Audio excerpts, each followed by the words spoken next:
حمزہ نے کہا، please just a minute, آپ ان تحریروں کے بارے میں ضرور تصدیق کریں۔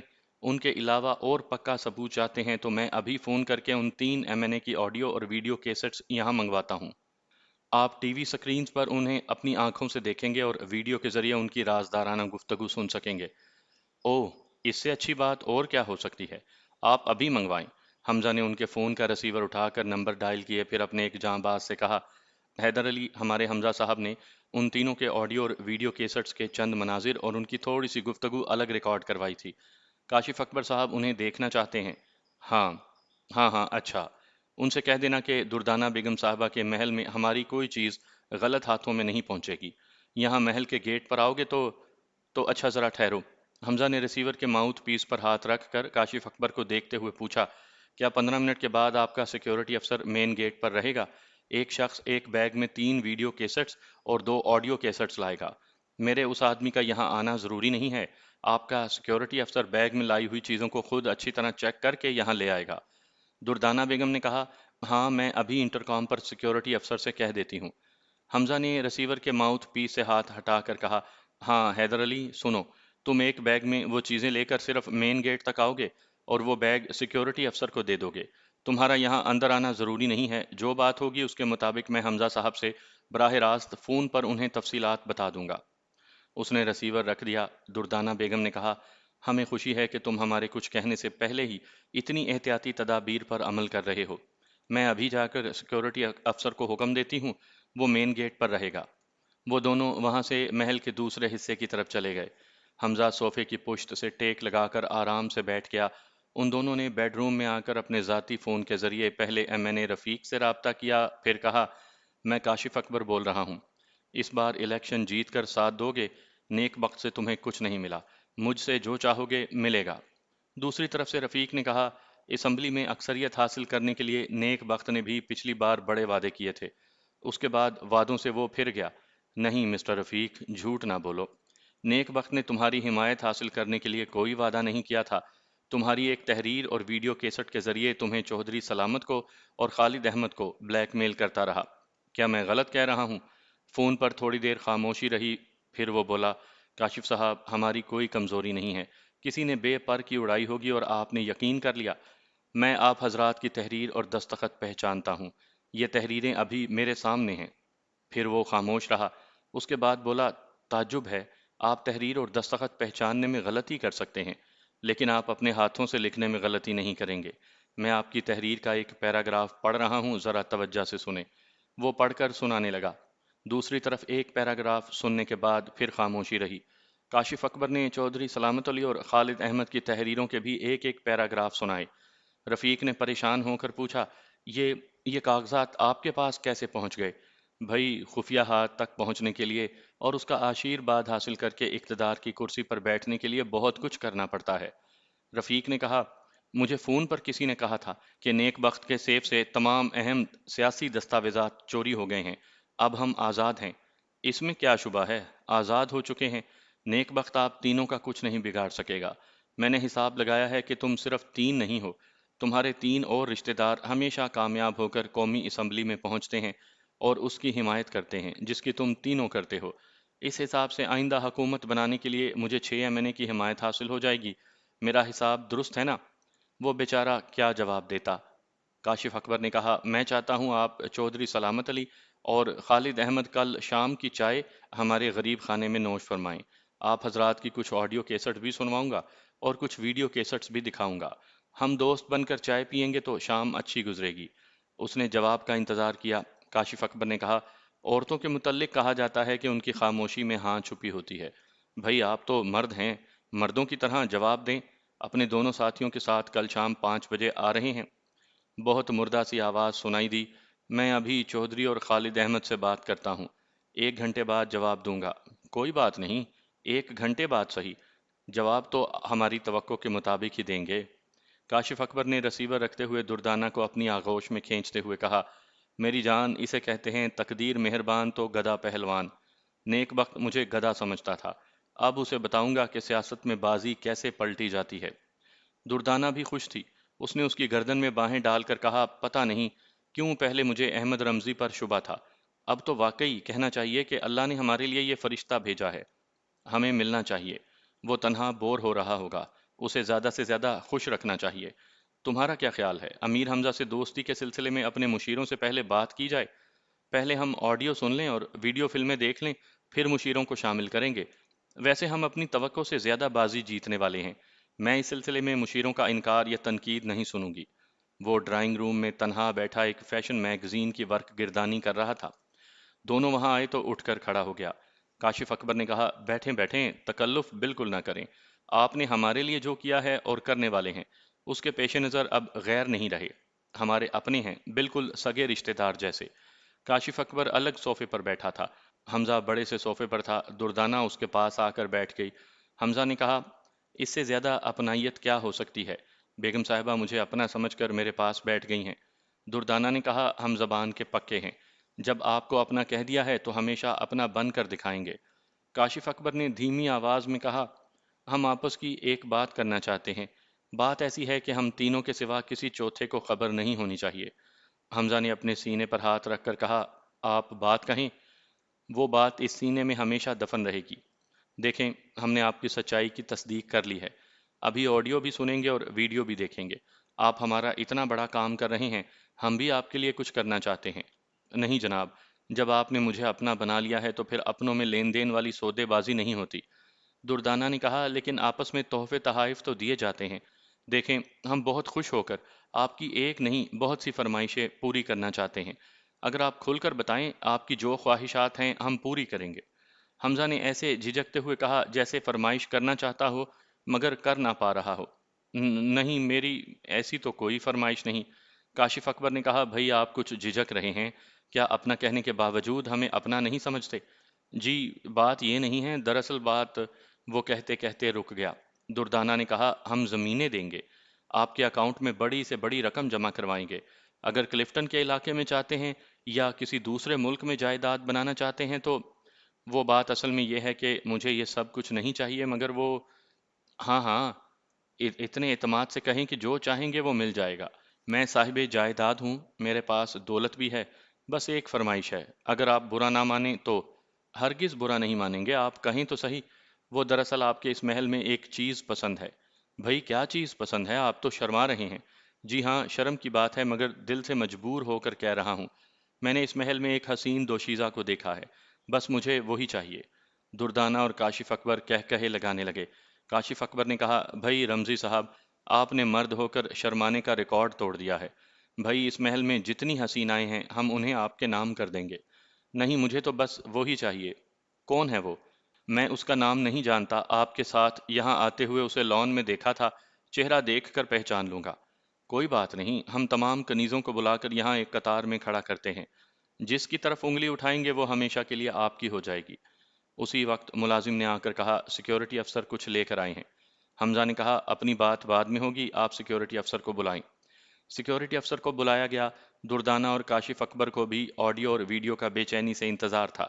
سیکیورٹی افسر نے آ کر سلوٹ کیا، پھر ایک چھوٹے سے چرمی بیگ کو ان کے درمیان سینٹرل ٹیبل پر رکھ کر چلا گیا۔ حمزہ نے اسے اٹھا کر کھول کر دیکھا، پھر کہا، 2 آڈیو کیسٹس اور 3 ویڈیو کیسٹس ہیں، لیکن یہ ایسی ہیں کہ ہمیں کسی بند کمرے میں دیکھنا ہوگا۔ دردانہ نے اپنی جگہ سے اٹھ کر کہا، ہمارا بیڈ روم مناسب رہے گا۔ کاشف اکبر نے تائید کی۔ حمزہ ان کے ساتھ چلتا ہوا محل کے مختلف حصوں سے گزرتا ہوا ان کے شاہانہ طرز کے بیڈ روم میں آیا۔ کاشف اکبر نے دروازے کو اندر سے بند کر کے دردانہ سے پوچھا، پہلے آڈیو سنو گی یا ویڈیو دیکھو گی؟ دردانہ نے حمزہ سے پوچھا، آپ نے تو سنا ہوگا کہ آڈیو میں کوئی رازدارانہ گفتگو ہے جو ہمارے کام آئے۔ حمزہ صاحب کی ایک ایک چیز آپ کے کام آئے گی۔ اس نے ایک آڈیو کیسٹ نکال کر اس کے لیبل کو پڑھ کر کہا، نیک وقت نے اپنے دور اقتدار میں سٹیل ملز کے 3 کروڑ روپے خود برد کیے تھے۔ اس سلسلے میں سٹیل ملز کے جنرل مینیجر اور آڈیٹر سے جو گفتگو ہوئی تھی، ان باتوں کے دوران میں نیک وقت نے صاف طور پر کہا ہے کہ موجودہ الیکشن میں کامیاب ہو کر اپنی حکومت بناتے ہی 3 کروڑ کے گھپلے کو سمندر میں پھینک دیا جائے گا۔ یہ تو بڑے اہم ثبوت ہیں، لیکن اس سے زیادہ قابل قبول ثبوت ویڈیو کے ذریعے پیش کیا جا سکتا ہے۔ ہم پہلے ویڈیو دیکھیں گے۔ کاشف اکبر نے ٹی وی اور وی سی آر سیٹ کیا۔ حمزہ نے ایک ویڈیو کیسٹ دیا، وہ اسے آپریٹ کر کے دیکھنے لگا۔ وہ اصل ویڈیو کیسٹ کا ڈپلیکیٹ تھا۔ اس میں رفیق چودھری، سلامت علی، خالد احمد، اور چند عورتوں کے ایسے مناظر تھے کہ دردانہ نے نفرت سے شٹ کہہ کر بند کر دیا۔ کاشف اکبر نے حمزہ سے دوسرا کیسٹ لیا۔ دردانہ نے کہا رہنے دو، یہ بھی واہیات ہوگا، ہمیں آڈیو سننے کے بعد امیر حمزہ صاحب سے فون پر بات کرنی چاہیے۔ حمزہ نے تیسرا ویڈیو کیسٹ بیگ سے نکال کر کہا بے شک وہ دونوں کیسٹس واہیات ہیں، لیکن یہ تیسرا بڑا کارآمد ہے، اسے دیکھتے ہی عاقبت سنور جاتی ہے۔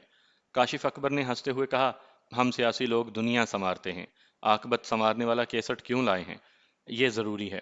حمزہ نے اس تیسرے کیسٹ کے اوپری حصے کو ذرا قوت سے توڑنے کے انداز میں کھولا۔ اس کے اندر ایک سائلنسر لگا ہوا ریوالور تھا۔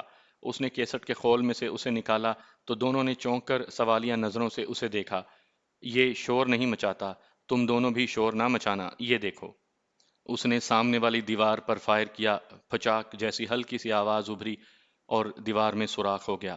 حمزہ نے کہا گولی اس مضبوط دیوار کے اندر پیوست ہو گئی ہے، مگر یہ گولی تم دونوں کے آر پار ہو سکتی ہے، اس ریوالور کی طرح تمہاری آواز بھی نہیں نکلے گی۔ کاشف اکبر نے کہا مجھے یقین نہیں آ رہا، کیا تم ہمیں قتل کر دو گے؟ میں تمہیں یقین دلانے کے لیے پہلے دردانہ بیگم کو گولی مار سکتا ہوں۔ وہ دہشت کے مارے نہیں کہتی ہوئی کاشف اکبر کے پیچھے چلی گئی۔ حمزہ نے کہا تمہاری یہ نہیں کی آواز کچھ اونچی تھی، آئندہ بے اختیار بھی کوئی آواز نکلے تو اسے صرف میں سن سکوں، دنیا والوں کو سنانے کی حماقت نہ کرنا۔ کاشف اکبر نے پوچھا تم نے دوست بن کر دشمن کے خلاف سچے ثبوت پیش کیے ہیں، یوں دھوکہ دینے کا مقصد کیا ہے؟ میں نیک بخت کے حمایتیوں کے خلاف سچے اور ٹھوس ثبوت پیش نہ کرتا تو تم مجھ پر اس طرح اندھا اعتماد کر کے اپنے بیڈ روم میں نہ لاتے۔ اتنا تو ہم جانتے ہیں کہ تمہارے اور نیک بخت جیسے سیاسی مگرمچھ اپنے اہم راز بیڈ روم میں چھپا کر رکھتے ہیں۔ کیا تم امیر حمزہ ہو؟ میں ایک پاکستانی ہوں، مجھے باتوں میں الجھا کر خطرے کا سگنل دو گے تو دونوں کی لاشیں باہر جائیں گی۔ تم یقین کرو اس بیڈ روم میں ہمارا کوئی اہم راز نہیں۔ میں یقین کر لوں گا، دردانہ بیگم زندہ رہنا چاہتی ہو تو وقت ضائع کیے بغیر سیف کھولو۔ دردانہ نے کاشف اکبر کو دیکھا، وہ بولا سیف کھول دو، یہ جان ہتھیلی پر رکھ کر آیا ہے، کچھ بھی کر سکتا ہے۔ وہ چابیاں نکال کر سیف کھولنے لگی۔ کاشف اکبر گھور کر دیکھتے ہوئے کچھ سوچ رہا تھا، پھر بولا تمہاری بات مانی جا رہی ہے، اتنا بتا دو کسی طرح بھی ہمارے درمیان کوئی سمجھوتا ہو سکتا ہے؟ میں کرپٹ سیاستدانوں سے سمجھوتا نہیں کرتا، میں سیاست چھوڑ دوں گا، تم اس سیف کی چیزیں نہ لے جاؤ۔ اگر سیاست چھوڑ دو گے تو یہ تمہارے اہم راز میرے پاس امانت کے طور پر رہیں گے، یہ میرے پاس امانت رہیں گے تو تمہارے سیاست چھوڑنے کی ضمانت برقرار رہے گی۔ سیف پوری طرح کھل گیا۔ حمزہ نے دردانہ بیگم سے کہا جتنی تحریریں، دستاویزات، ویڈیو اور آڈیوز ہیں انہیں اپنے لیڈیز بیگ میں رکھو۔ وہ اپنے ایک بیگ میں مطلوبہ چیزیں رکھنے لگی۔ کاشف اکبر نے پوچھا تم میری وائف کا بیگ یہاں سے کیسے لے جاؤ گے؟ باہر مسلح گارڈز ہیں، جو بھی شلوار پہنتا ہے وہ پہلے اپنا زاربند باندھنا سیکھ لیتا ہے، فکر نہ کرو، یہاں سے جاتے وقت میری شلوار ڈھیلی نہیں ہوگی۔ پھر اس نے کہا دردانہ بیگم میں باتیں تمہارے مرد سے کر رہا ہوں مگر میری نظریں تم پر ہیں، ابھی تم نے جو کاغذ نوٹوں کی گڈیوں کے پیچھے چھپایا ہے اسے بھی نکال کر بیگ میں رکھو، میں ایک بار بولتا ہوں دوسری بار گولی چلا دیتا ہوں۔ وہ فوراً ہی نوٹوں کی گڈیوں کے پیچھے سے وہ کاغذ نکال کر بیگ میں رکھتے ہوئے بولی میں آپ کی کسی بات سے انکار نہیں کر رہی ہوں، مجھے بہن سمجھ کر صرف یہ کاغذ میرے پاس رہنے دو، ورنہ میں کسی کو منہ دکھانے کے قابل نہیں رہوں گی۔ ہمارے ملک میں کتنی ہی ماؤں بہنوں کو ننگا کر کے سرے بازار گھمایا گیا، تم بھی ان کی طرح سر جھکا کر زندہ رہو گی۔ کاشف اکبر نے کہا میں سمجھ گیا تم امیر حمزہ ہو، میں نے کہا نا کہ میں ایک پاکستانی ہوں، نام کچھ بھی ہو سکتا ہے۔ میں پھر التجا کرتی ہوں کوئی ایسا سمجھوتا کر لو کہ تمہارے محب وطن ہونے پر بھی کوئی فرق نہ آئے اور ہماری عزت بھی رہ جائے، اور میں پہلے ایک مسلمان کی حیثیت سے پھر ایک پاکستانی کی حیثیت سے وعدہ کرتا ہوں، یہ ملک چھوڑ کر چلے جاؤ یا سیاست نہ کرنے کی توبہ کرو اور یہاں عزت سے زندگی گزارتے رہو، میں تمہارے سیف سے جو کچھ لے جا رہا ہوں وہ امانت اور ضمانت کے طور پر میرے پاس محفوظ رہیں گے، ان پر کسی اور کی نظر نہیں پڑے گی۔ سیف میں صرف نوٹوں کی گڈیاں اور زیورات رہ گئے۔ حمزہ نے قریب آ کر دیکھا، مطمئن ہو کر کاشف اکبر سے کہا میں نے نیک بخت کے حمایتیوں کے کاغذات اور آڈیو ویڈیوز دیے تھے، وہ بھی میرے چرمی بیگ میں رکھ دو۔ اس نے حکم کی تعمیل کی۔ حمزہ نے بائیں ہاتھ سے اپنا بیگ لیا، دائیں ہاتھ کو ریوالور سمیت کوٹ کی جیب میں رکھ کر کہا انٹر کام پر کہو کار پورچ میں ٹھیک دروازے کے سامنے لائی جائے، تم ڈرائیو کرو گے، دردانہ صاحبہ تمہارے ساتھ جائیں گی اور یہ مہمان پچھلی سیٹ پر بیٹھے گا۔ دردانہ نے اس کے حکم کے مطابق وہی باتیں کہہ دیں۔ حمزہ نے کہا میری دائیں جانب کی جیب میں ریوالور ہے، دردانہ میرے ساتھ دائیں طرف چلیں گی اور تم دردانہ کے دائیں طرف یا ذرا آگے چلو گے؟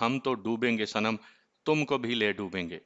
اس کے حکم کے مطابق کاشف اکبر نے ذرا آگے چل کر دروازہ کھولا، پھر وہ حمزہ کی بتائی ہوئی ترتیب سے چلتے ہوئے محل کے مختلف حصوں سے گزرتے ہوئے کوٹھی کے بیرونی دروازے پر آئے۔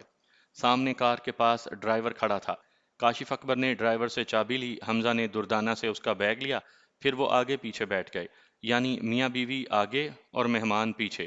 وہ کار سٹارٹ ہو کر آگے بڑھی، باہر کا مین آہنی گیٹ کھلا، تمام گارڈز اور سیکیورٹی افسر انہیں سلوٹ کرتے رہے۔ احاطے سے باہر ذرا دور آ کر حمزہ نے موبائل کے ذریعے کہا، حیدر علی میں آ رہا ہوں، گاڑی تیار رکھو۔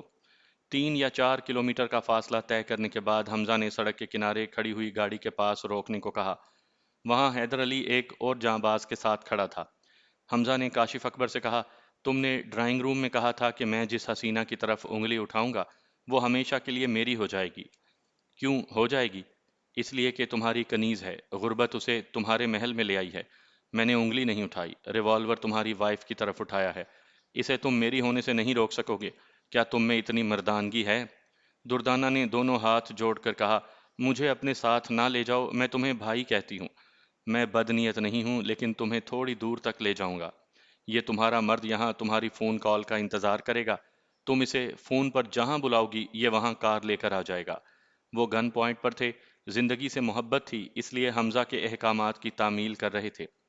دردانہ حمزہ کے ساتھ دوسری گاڑی کی پچھلی سیٹ پر بیٹھ گئی۔ کاشف اکبر بے بسی سے اپنے اسٹیئرنگ سیٹ پر بیٹھا اپنی بیگم کو حمزہ اور اس کے جاں بازوں کے ساتھ جاتے ہوئے دیکھتا رہا۔ ایک تھکا دینے والے اور اپنی بے بسی پر رلا دینے والے انتظار کے بعد موبائل فون سے بزر کی آواز ابھری۔ اس نے آن کر کے کان سے لگا کر پوچھا، ہیلو؟ دردانہ بیگم کی غصے اور نفرت بھری آواز سنائی دی، مجھے ہیلو کہہ رہے ہو؟ اپنی جگہ سے تو ہل نہ سکے، اب ہلو اور آؤ۔ اس بدماش نے اسلام آباد اور پنڈی کے درمیان زیرو پوائنٹ پر چھوڑتے ہوئے کہا، اب ہم بھی زیرو ہو گئے ہیں، لہٰذا یہیں زیرو پوائنٹ پر اپنے مرد کو پکارو۔ ابھی تک فون سن رہے ہو یا گاڑی بھی چلا رہے ہو؟ وہ کار سٹارٹ کرتے ہوئے بولا، چلا رہا ہوں، بس ابھی آتا ہوں۔ وہ کار ڈرائیو کرتا ہوا تیزی سے جانے لگا۔ امیر حمزہ اپنی خفیہ رہائش گاہ میں پہنچ کر دیکھنا چاہتا تھا کہ کاشف اکبر کے کتنے اہم راز اور اس کی کمزوریاں لے کر آیا ہے۔ اسی وقت راجہ نواز نے فون کے ذریعے میرے حالات بتائے۔ تب حمزہ صاحب نے مجھ سے رابطہ کر کے مجھے حوصلہ دیا کہ مجھے ضرور بھارت جانا چاہیے، اور میں جب بھی انہیں مدد کے لیے بلاؤں گا وہ یہاں کی مصروفیات کے باوجود ہر حال میں میرے پاس پہنچ جائیں گے۔ مجھ سے وعدہ کرنے کے بعد انہوں نے کاشف اکبر اور دردانہ کے سیف سے لائے ہوئے دستاویزات، آڈیو اور ویڈیو کیسٹس دیکھے۔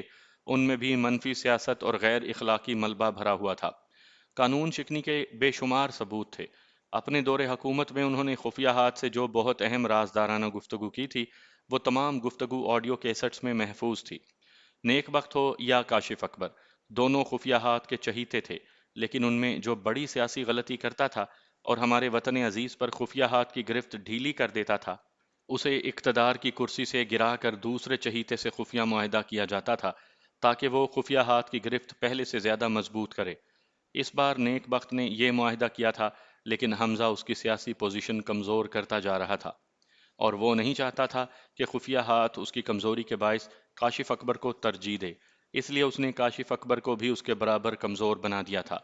اب ملکی سیاسی پوزیشن اس مرحلے پر آ گئی تھی کہ خفیہ ہاتھ دو کرپٹ سیاستدانوں میں سے کسی ایک کو ترجیح دے گا یا کسی تیسرے کرپٹ کو فرشتہ اور محب وطن بنا کر اس ملک پر مسلط کرے گا۔ 12 کروڑ پاکستانیوں میں محبان وطن جماتے ہیں، مگر اتنی مؤثر نہیں جو کھلی کتاب کی طرح کرپٹ دکھائی دینے والے سیاستدانوں پر 50 برسوں میں سبقت لے جا سکیں۔ اس کی یہی وجہ سمجھ میں آتی ہے کہ یہ محبان وطن جماعتیں صرف اپنے ملک کو اور اپنے نظریات کو اتنی زیادہ اہمیت دیتی ہیں کہ ان میں ذرا سی بھی لچک پیدا کر کے عالمی سیاست کے ساتھ نہیں چلتیں، جبکہ دنیا والوں کے درمیان رہ کر کچھ دو اور کچھ لو کے اصولوں پر سیاست کرنی پڑتی ہے۔ کاش کوئی ایسی سیاسی جماعت وجود میں آئے جو میانہ روی اختیار کرے، ایسا سیاسی رویہ اپنائے کہ پاکستانی قوم کو کرپٹ سیاستدانوں سے نجات مل جائے۔ اب یہ قوم مزید 50 برسوں تک سیاسی گھٹن میں نہیں رہے گی، بھڑک اٹھے گی، تمام سیاسی بازیگروں کا تختہ کر کے رکھ دے گی، کیونکہ قوم ہو یا ایک ہستی، جب وہ ڈوبتی ہے تو اپنے ساتھ سبھی کو لے ڈوبتی ہے۔ اب یہ ظاہر نہیں کیا گیا تھا کہ نیک بخت کی طرح کاشف اکبر کو بھی لوٹ لیا گیا ہے۔ نیک بخت یہی سمجھ رہا تھا کہ وہ اپنے حریف کے مقابلے میں کمزور پڑتا جا رہا ہے۔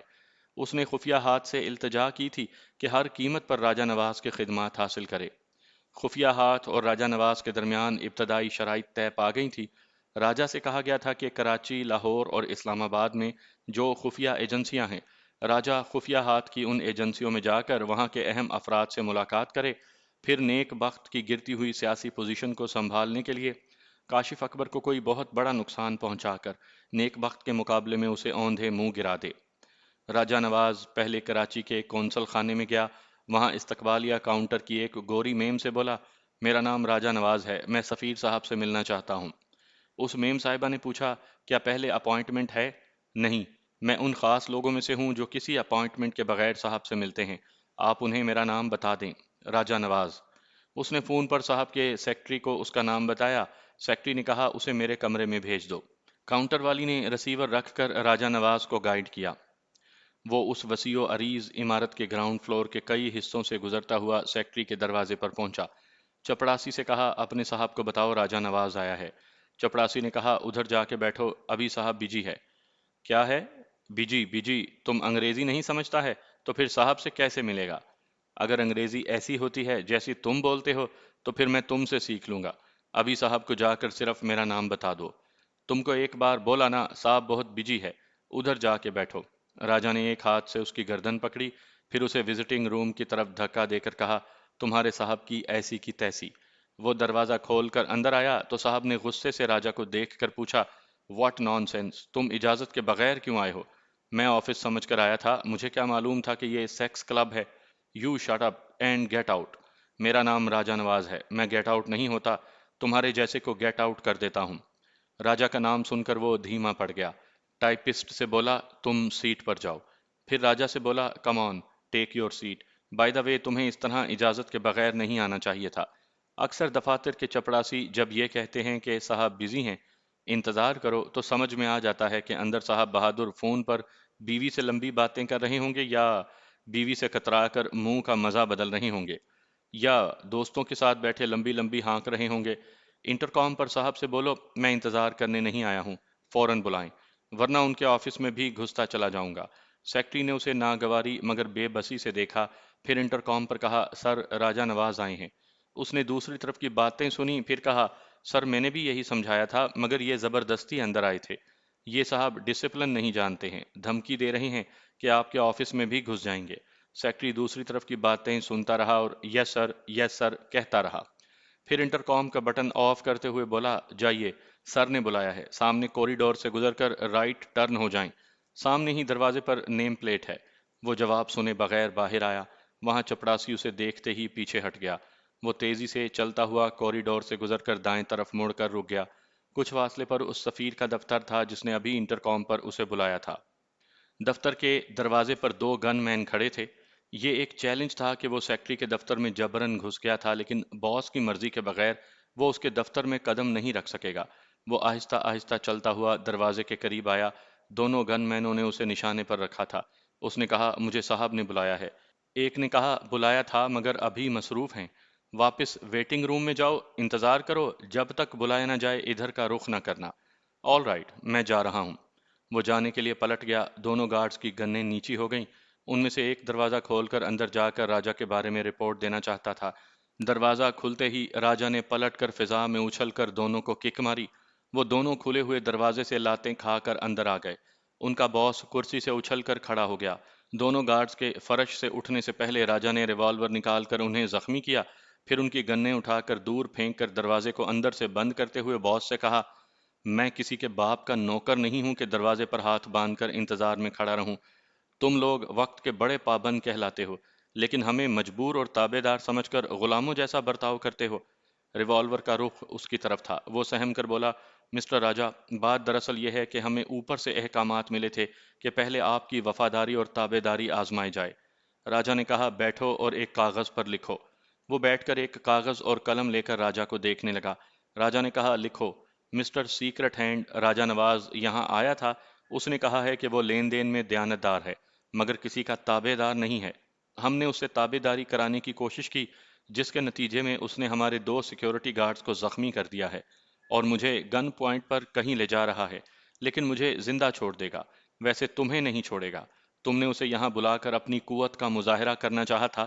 دعا کرو کبھی اس سے سامنا نہ ہو۔ راجہ بولتا گیا، وہ لکھتا گیا۔ پھر اس نے ریوالور سے اشارہ کرتے ہوئے کہا، اٹھو، ابھی میرے سامنے اس تحریر کو فیکس کرو۔ وہ سہما ہوا تھا، فیکس مشین کے پاس جا کر اسے آپریٹ کرنے لگا۔ اس کے بعد راجہ نے کہا، یہاں سے نکل کر میرے آگے آگے چلو۔ تم اپنی کار ڈرائیو کرو گے، میں پچھلی سیٹ پر تمہیں گن پوائنٹ پر رکھوں گا۔ اس نے دونوں گارڈز کی گنیں اٹھائیں، پھر اس کے ساتھ آگے چلتا ہوا عمارت کے مختلف حصوں سے گزرنے لگا۔ وہاں کا تمام اسٹاف حیرانی سے اپنی اپنی جگہ کھڑا ہو کر اپنے سفیر صاحب کو مصیبت میں دیکھ رہا تھا، اور راجہ کہتا جا رہا تھا، کوئی پولیس کو فون کرنے کی حماقت کرے گا تو اپنے باس کی لاش پر ماتم کرے گا۔ اس عمارت سے باہر نکلنے سے پہلے ہی ایک حسین دوشیزہ اندر آئی، پھر انہیں دیکھتے ہی خوف سے ٹھٹک گئی۔ اس نے سفیر سے کہا، او ڈیڈ، یہ کیا ہے؟ یہ آپ کو گن پوائنٹ پر رکھنے والا کون ہے؟ بیٹی، یہ وہی راجہ نواز ہے جس کا تم سے ذکر کرتا رہا ہوں۔ تمہیں پریشان نہیں ہونا چاہیے، یہ مجھے خواہ ہلاک نہیں کرے گا۔ وہ نہیں کہتی ہوئی باپ سے آ کر لپٹ گئی، روتی ہوئی کہنے لگی، یہ آپ کو ہلاک نہیں کرے گا تو اس طرح آپ کو کہاں لے جا رہا ہے؟ راجہ نے کہا، میں جو کہتا ہوں وہی کرتا ہوں، صرف اپنی حفاظت کے لیے تمہارے باپ کو ساتھ لے جا رہا ہوں، ایک آدھ گھنٹے بعد چھوڑ دوں گا۔ اپنی حفاظت چاہتے ہو تو مجھے اپنے ساتھ لے چلو، ڈیڈ کو چھوڑ دو۔ مجھے اعتراض نہیں ہے، اپنے ڈیڈ کے ساتھ تم بھی چلو۔ وہ اپنے باپ کا بازو پکڑتے ہوئے ساتھ چلنے لگی۔ باپ نے کہا، ٹینا، حماقت نہ کرو، یہاں آفس میں میرا انتظار کرو، میں ابھی آ جاؤں گا۔ اگر میں یہاں رہوں گی تو آپ کے واپس آنے تک روتی رہوں گی، ساتھ چلوں گی تو آپ کو زندہ سلامت دیکھ کر مطمئن رہوں گی۔ وہ تینوں عمارت کے باہر آ کر ایک کار میں بیٹھ گئے۔ ٹینا نے اسٹیئرنگ سیٹ پر آ کر کار سٹارٹ کی، اس کے ساتھ باپ بیٹھ گیا۔ راجہ پچھلی سیٹ پر ایک گارڈ کی گن لیے ہوئے تھا۔ وہ کار کلفٹن کی طرف جانے لگی۔ ٹینا نے پوچھا، مسٹر راجہ، میرے ڈیڈ آپ کی دلیری کی تعریفیں کر رہے تھے اور یہ خوشخبری سنا رہے تھے کہ تم ہمارے کام کرنے والے ہو، لیکن یہ اچانک دشمن کیوں بن گئے ہو؟ واپسی میں اپنے ڈیڈ سے پوچھ لینا۔ میں اپنے ڈیڈ کے لیے انسلٹ محسوس کر رہی ہوں۔ شاید تم نہیں جانتے، یہ دل کے مریض ہیں۔ پلیز ایک مریض کی خاطر میری ایک بات مان لو۔ کون سی بات منوانا چاہتی ہو؟ تم دیکھ رہے ہو کہ ہمارے پیچھے پولیس والے نہیں ہیں، ہم کافی دور نکل آئے ہیں۔ تم میرے ڈیڈ کو یہاں ڈراپ کر دو، یہ ٹیکسی میں جا کر فوری طور پر دوائیں کھا سکتے ہیں۔ ضمانت کے طور پر میں تمہارے ساتھ رہوں گی۔ تم جتنے گھنٹے چاہو مجھے اپنے تحفظ کی خاطر رکھ سکتے ہو۔ باپ نے کہا، ٹینا ایسی باتیں نہ کرو، میں تمہیں چھوڑ کر نہیں جاؤں گا، تمہیں ایک خطرناک شخص کے ساتھ نہیں چھوڑوں گا، اور آپ نہ گئے تو میں کار سے باہر کود کر جان دے دوں گی۔ ڈاکٹر کہہ چکے ہیں کہ تیسرا ہارٹ اٹیک آپ کے لیے جان لیوا ثابت ہو سکتا ہے۔